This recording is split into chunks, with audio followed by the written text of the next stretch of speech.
दुखद खबर है। राजस्थान भाजपा के वयोवृद्ध नेता सुंदरलाल काका का निधन हो गया है। एसएमएस अस्पताल में उपचार के दौरान अंतिम सांस उन्होंने ली है। मेडिकल आईसीयू में चल रहा था काका का इलाज। शेखावाटी क्षेत्र के कद्दावर नेता और 7 बार के विधायक रह चुके हैं सुंदरलाल काका। झुंझुनू के सूरजगढ़ और पिलानी विधानसभा क्षेत्र से 7 बार विधायक रहे थे काका सुंदरलाल।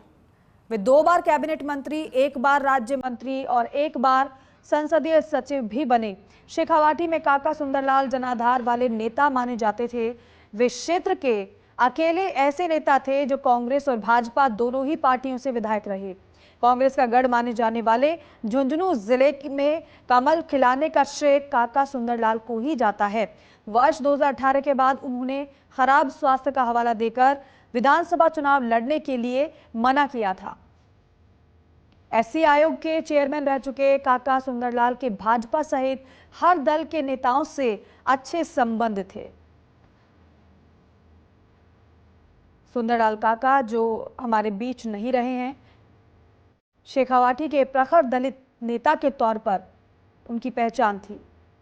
इलाज चल रहा था मेडिकल आईसीयू में, स्वास्थ्य ठीक नहीं चल रहा था।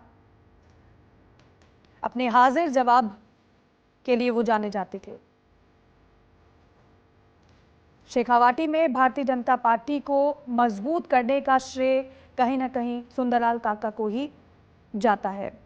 जनाधार वाले नेता माने जाने वाले सुंदरलाल काका जो अब इस दुनिया में नहीं रहे हैं। कांग्रेस का गढ़ माने जाने वाले झुंझुनू जिले में कमल खिलाने का श्रेय भी उनको जाता है। और बड़ी बात यह भी है कि ना केवल एक पार्टी बल्कि सर्वदल में उनकी स्वीकार्यता रही है। ना केवल भाजपा बल्कि कांग्रेस में भी वो रहे। राजस्थान भाजपा के वयोवृद्ध नेता सुंदरलाल काका का निधन की खबर उनके समर्थकों को, उनके अपनों को दुखी कर गई है। मेडिकल आईसीयू में उनका इलाज चल रहा था। शेखावाटी क्षेत्र के कद्दावर नेता 7 बार के विधायक रह चुके सुंदरलाल काका। झुंझुनू के सूरजगढ़ और पिलानी विधानसभा क्षेत्र से 7 बार विधायक वो रहे थे। 2 बार कैबिनेट मंत्री भी रहे, 1 बार राज्य मंत्री भी रहे। अहम जिम्मेदारियां उन्होंने अपने राजनीतिक करियर में निभाई। शेखावाटी के कद्दावर नेताओं में गिनती उनकी की जाती है। कांग्रेस का गढ़ माने जाने वाले झुंझुनू जिले में कमल खिलाने का श्रेय किसी को जाता है तो वो सुंदरलाल काका को ही जाता है। पॉलिटिकल एडिटर योगेश शर्मा हमारे साथ फोन लाइन पर जुड़ रहे हैं। योगेश जी, बेहद दुखद खबर, भारतीय जनता पार्टी के वयोवृद्ध कद्दावर नेता सुंदरलाल काका अब इस दुनिया में नहीं रहे हैं। देखिए, दीपिका, ये अपने आप में बीजेपी के लिए बड़ा आघात है जी। हालांकि बीते लंबे समय से काका सुंदरलाल बीमार थे और विधानसभा चुनाव में भी बीते विधानसभा चुनाव की अगर हम बात कर लें जी। तब भी उनके बेटे को उनके परिवार से टिकट दिया गया था। काका सुंदरलाल की तबीयत अच्छी नहीं थी और यही कारण है कि वो अस्पताल में एडमिट थे। जी। लेकिन एक लंबा राजनीतिक करियर उनका है जो ये जताता है कि कैसे शेखावाटी की पॉलिटिक्स और उस जमाने की पॉलिटिक्स, जब कहा जा सकता है कि कांग्रेस का दबदबा था जी। इस पूरे बेल्ट में। झुंझुनू जिला जहां पर कांग्रेस शीशराम ओला के कारण जानेगी, जहां कांग्रेस राम नारायण चौधरी के कारण जानेगी, और उससे भी हम पहले की बात कर लें तो कांग्रेस के कई कद्दावर किसान नेताओं की ये धरती रही है। जी। कांग्रेस पार्टी के प्रदेश कांग्रेस के अध्यक्ष रह चुके उस इलाके से कई दिग्गज नेता, उनकी ये धरती रही है। कहा जा सकता है उस वक्त जो काका सुंदरलाल खुद भी कांग्रेस में हुआ करते थे और बीजेपी को जड़ें जमाने के लिए जनसंघ के बाद जब बीजेपी का जन्म हुआ और भैरव सिंह शेखावत ने भारतीय जनता पार्टी को राजस्थान में बड़ा करने का काम किया, एक जो पौधा था उसको पेड़ बनाने का काम किया, तब काका सुंदरलाल को राजनीति में, बीजेपी की राजनीति में लाने का काम भैरव सिंह शेखावत ने किया जी। एक दलित नेता के तौर पर, क्योंकि उस समय एससी वर्ग भी कांग्रेस के साथ था। तो ऐसे में ये आवश्यकता हुई कि इन नेताओं को बीजेपी से जोड़ा जाए, जी जिससे उन वर्गों के बीच में बीजेपी को खड़ा किया जा सके जहां जी भारतीय जनता पार्टी की जी कमजोर कड़ी है। जी सुमित्रा सिंह उस जमाने की कद्दावर नेता, जी वो भी बाद में आगे चलकर बीजेपी में आई।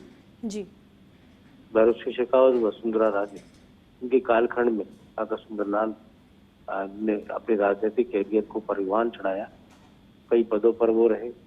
वसुंधरा सरकार में एससी आयोग के अध्यक्ष रहे, राजस्थान सरकार में मंत्री रहे और विधायक होने के साथ साथ ही जी एक अलग ख्याति उनकी रही। राजस्थान की विधानसभा में उनके हाजिर जवाबी के लिए वो जाने गए, जी अपनी वाक शैली के लिए वो जाने गए। शेखावाटी के नेताओं की अपनी अलग वाक शैली होती। चिड़ावा, ईरानी, सूरजगढ़, इस बेल्ट में काका सुंदरलाल का अपना प्रभाव था, जी जो ये कहा जा सकता है कि एक लंबी बीमारी के बाद उनका निधन हुआ। जी बीजेपी के प्रदेश अध्यक्ष मदन राठौड़ भी कुछ ही दिन पहले जी उनके स्वास्थ्य का हाल जानने के लिए पहुंचे थे जी और मदन राठौड़ ने अपने फोन से ही मुख्यमंत्री भजनलाल शर्मा से काका सुंदरलाल की बात भी कराई थी। हालांकि काका सुंदरलाल बात करने की उतनी स्थिति में नहीं थे, फिर भी मुख्यमंत्री ने उन्हें कहा था कि काका आप जल्दी ठीक हो जाइए। जी हालांकि नियति को जो मंजूर होता है बिल्कुल। वही होकर रहता है बिल्कुल और काका सुंदरलाल की एक एज फैक्टर भी उनके साथ था। जी ये भी एक बड़ा कारण था और जी। कई तरह की बीमारियां उनके शरीर को कई दिनों से परेशान कर रही थी जी और उनके पुत्र भी राजनीति में आ चुके हैं जी और भरा पूरा परिवार वो छोड़कर गए। योगेश जी, महावीर लेकिन प्रसाद, अगर सुंदरलाल काका की बात की जाए, किस तरीके से उनके कार्य करने की शैली रही है, क्योंकि एक नेता अगर जनाधार वाला होता है, जाहिर सी बात है कि लोगों से संबंध उनके बहुत अच्छे होते हैं, लेकिन नेताओं के अपने अपने तरीके होते हैं जनता से जुड़ाव के। सुंदरलाल काका की बात की जाए तो किस तरीके से उनके जीवन काल को आपने देखा है, क्योंकि बड़ी बात हो जाती है कि किसी एक पार्टी में नहीं बल्कि कांग्रेस में भी, वो कांग्रेस पार्टी से भी विधायक रहे थे। हर दल के लिए उनकी स्वीकार्यता थी और उनके प्रति हर दल की स्वीकार्यता थी, तो ये किस तरीके से संभव हो पाता था?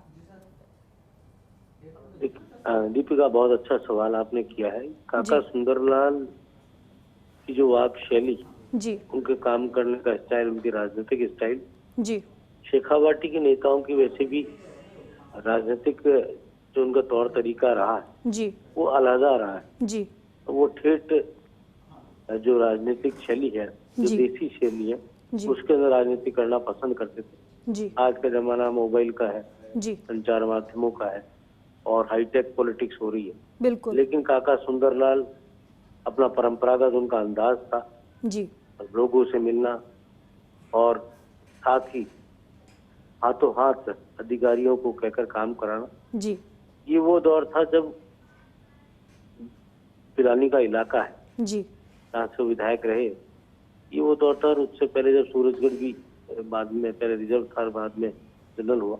जी महावीर प्रसाद कांग्रेस के वहाँ के बड़े नेता हुआ करते थे। काका सुंदरलाल जब बीजेपी में बड़े नेता हो गए तो महावीर प्रसाद कांग्रेस के थे। जी दोनों के बीच में ही उस दौर में अधिकांश मुकाबला देखने को मिला। जी कभी काका जीतते थे, कभी महावीर प्रसाद जीतते थे, जी लेकिन दोनों के बीच में ही मुकाबला देखने को मिलता। आगे चलकर फिर जेपी चंदेलिया कांग्रेस पार्टी के विधायक बने। लेकिन और ये कहा जा सकता है कि जी राज चितराम काला उस इलाके से विधायक है, वो कांग्रेस पार्टी के विधायक है। तो मेरा कहने का तात्पर्य कि ये वो जी। इलाका कांग्रेस का हार्डकोर जी इलाका कहा गया। जी यहाँ पर बीजेपी के जड़े जमाना और खास तौर से दलित वर्ग के बीच में भारतीय जनता पार्टी को मजबूत करना, ये अपने आप में आसान काम बिल्कुल भी था। नहीं था, बिल्कुल। इस काम को काका सुंदरलाल ने उस दौर में करने का काम किया जी और सुमित्रा सिंह, काका सुंदरलाल, ये बड़े ख्यातनाम नेता शेखावाटी के जी अपने आप में रहे हैं, जिन्होंने बीजेपी को खासतौर से झुंझुनू जिले में शेखावाटी की धरती पर उसका प्रचार और प्रसार किया। जी आपने कहा उनकी शैली को लेकर, तो शैली जो थी तो बिल्कुल ठेठ शैली थी। जी विधानसभा में भी जब वो अपने क्षेत्र की बात करते थे तो उसी अंदाज में करते थे। जी जैसा मैंने कहा, हाजिर जवाबी के जो प्रसिद्ध थे, पुरानी कहावतें कहना, बिल्कुल लोकोक्तियां कहना और सामने वाले को हंसाना, ये उनका अपना एक अंदाज हुआ करता। बिल्कुल भैरव सिंह शेखावत के साथ उन्होंने काम किया, वसुंधरा राजे के साथ उन्होंने काम किया और बीजेपी में वो एक दौर तक भैरव सिंह शेखावत के समर्थकों में रहे और आगे चलकर वो वसुंधरा राजे के समर्थकों में रहे। जी अपने नेता के प्रति उनकी लॉयल्टी किसी से छिपी नहीं। बिल्कुल ये भी एक खास बात काका सुंदरलाल की रही जी कि जिसके प्रति उनका जुड़ाव था, जिस नेता के प्रति उनका समर्पण था, जी उस नेता का ही साथ देते हुए नजर आए। जब भैरव सिंह शेखावत को उनकी जरूरत पड़ी तब भैरव सिंह शेखावत के साथ खड़े रहे जी और जब वसुंधरा राजे को उनकी जरूरत पड़ी जी तब काका सुंदरलाल वसुंधरा राजे के साथ खड़े रहे। ये उनकी अलग एक साफ सी राजनीति उनकी रही, दो टूक राजनीति उनकी बिल्कुल देखने को मिली। जी ठीक है योगेश जी, बहुत शुक्रिया बातचीत के लिए। दुखद खबर सभी के लिए, सुंदरलाल काका अब हमारे बीच नहीं रहे हैं। काफ़ी समय से स्वास्थ्य ठीक नहीं चल रहा था, नासाज चल रहा था, अस्पताल में भर्ती कराया गया था, लेकिन नहीं बचाया जा सका क्योंकि स्वास्थ्य ने साथ नहीं दिया। निधन की खबर उनके हर किसी को दुखी कर रही है।